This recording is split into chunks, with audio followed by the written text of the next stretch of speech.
আজকে ভিডিওতে আমরা রিভিউ করব ভিভো T4X 5G, যেটা 2025 সালে অন্যতম চমকপ্রদ বাজেট 5G স্মার্টফোন। এই ফোনে পাচ্ছি ডায়মন্ডসিটি 7300 প্রসেসর, বিশাল ব্যাটারি, 120 হার্জ ডিসপ্লে আর আকর্ষণীয় কিছু ডিজাইন। চলুন দেখে নিই এই ফোনটি আসলে কেমন। তো ভিডিওটাকে স্কিপ করো না, স্কিপ করলে কিছু মিস করতে পারেন। Let's go. চলুন প্রথম ডিজাইন এবং বিল্ড কোয়ালিটি নিয়ে কথা বলা যাক। ভিভো T4X 5 দেখতে একদম প্রিমিয়াম, যদি এটি প্লাস্টিক বডি। ব্যাক প্যানেলটি হালকা ম্যাট ফিনিশিং দেওয়া, যাতে ফিঙ্গারপ্রিন্ট পড়ে না। ডিভাইসটির ওজন 199 গ্রাম, কিন্তু হাতে এত ভারী মনে হয় না। এতে রয়েছে IP64 রেটিং, অর্থাৎ ধুলাবালি ও পানি হালকা ছিটাফোটা থেকে সুরক্ষা দেবে। চলুন এবার ডিসপ্লে নিয়ে কথা বলা যাক। ভিভো T4X 5G তে রয়েছে 6.72 ইঞ্চি FHD plus IPS LCD display, যার স্ক্রিন সাপোর্ট করে 120 হার্জ রিফ্রেশ রেট এবং 1050 নিটস পর্যন্ত ব্রাইটনেস, যার ফলে রোদে দাঁড়িয়েও ভালোভাবে স্ক্রিন দেখা যায়। হ্যাঁ, এটা অ্যামোলেড নয়, তবে এর কালার কনস্ট্রাস্ট ভিউইং অ্যাঙ্গেল খুবই চমৎকার। চলুন এবার পারফরমেন্স নিয়ে কথা বলা যাক। এই ফোনে রয়েছে মিডিয়াটেক ডায়মন্ডসিটি 7300 চিপসেট, যেটি এই দামের মধ্যে দুর্দান্ত পারফর্মার। সাথে রয়েছে 6GB 8GB LPDDR5 র্যাম এবং UFS 3.1 স্টোরেজ। তাই অ্যাপ ওপেনিং স্পিড দারুণ দ্রুত। অ্যান্ড্রয়েড 14 ভিত্তিক এবং ফান্টাচ OS 15 ভিত্তিক থাকা ইউজার ইন্টারফেস দ্রুত এবং থ্রো। মাল্টিটাস্কিং, সোশ্যাল মিডিয়া, ইউটিউব সব কিছুতেই কোনো লেকচারাই কাজ করতে পারবেন। চলুন এবার গেমিং নিয়ে কিছু কথা বলা যাক। PUBG, call of duty, free fire max সব গেমই 60 FPS পর্যন্ত থ্রু চলে। ডায়মন্ডসিটি 7300 প্লাস UFS 3.1 একসাথে দারুণ গেমিং এক্সপিরিয়েন্স দেয়।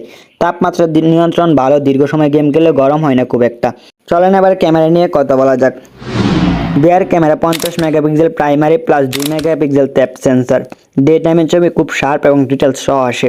কালার প্রেজেন্টেশনও যথেষ্ট ভালো, তবে নাইট মোডে ছবি তুলে নয়েজ দেখা যায়, যেটা এই দামে ফোনের স্বাভাবিক বিষয়টা। ফ্রন্ট ক্যামেরা 8 মেগাপিক্সেল, যেটা ভালো লাইটে মোটামুটি মানসম্পন্ন সেলফি তোলে। ভিডিও রেকর্ডিং করা যায় 1080p, স্টেবিলাইজেশন সাধারণ মানের। চলুন এবার ব্যাটারি এবং চার্জিং নিয়ে কথা বলা যাক। এই ফোনে রয়েছে 6500 mAh ব্যাটারি, যা একবার চার্জ দিলে 1.5 থেকে 2 দিন অনায়াসেই চলে যায়।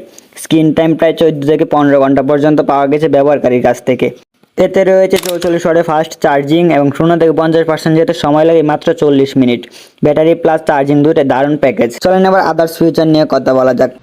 এই ফোনে রয়েছে side mounted fingerprint plus AI face unlock, খুব fast, dual storage speaker, USB Type-C, Wi-Fi 6, Bluetooth 5.4, IR blaster ও OTG সাপোর্ট আছে। NFC ও 3.5mm হেডফোন জ্যাক নেই। সাউন্ড কোয়ালিটি ভালো, কিন্তু হেডফোন জ্যাক না থাকাটা অনেকের জন্য এটা মাইনাস পয়েন্ট। চলেন এবার কিছু ভালো দিক তুলে ধরার চেষ্টা করি। শক্তিশালী ডায়মন্ডসিটি 7300 প্রসেসর, 120 হার্জ ডিসপ্লে, বিশাল mAh battery, storage type UFS 3.1, Android 14 ভিত্তিক এবং লেটেস্ট ফিচার। চলেন এবার কিছু খারাপ দিক তুলে ধরার চেষ্টা করি। অ্যামোলেড নয়, ক্যামেরা নাইট শুটে দুর্বল, 3.5mm হেডফোন জ্যাক নেই এবং NFC অনুপস্থিত। তো আজকে ভিডিওটা এতটুকু ছিল।